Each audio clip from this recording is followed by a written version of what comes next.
தைப்பொங்கலையொட்டி புதுச்சேரியில் லட்சிய ஜனநாயக கட்சியின் நிறுவன தலைவர் ஜோஸ் சார்ல்ஸ் மார்ட்டின் தனது இல்லத்தில் குடும்பத்துடன் பொங்கலிட்டார். தனது வீட்டில் வளர்த்து வரும் பசுக்களுக்கு பொங்கல் வழங்கி நாட்டு மக்கள் வாழ்வில் நலமும் வளமும் பெற வழிபட்டார்.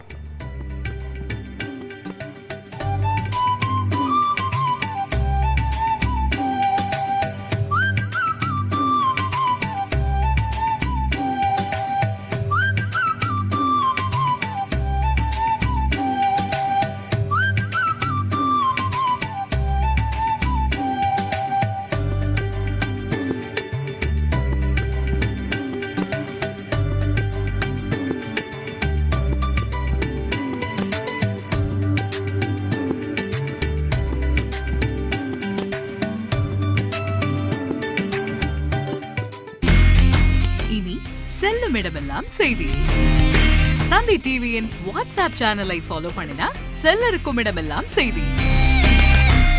இதோ QR கோட் இப்பவே ஸ்கேன் பண்ணுங்க, ஃபாலோ பண்ணுங்க.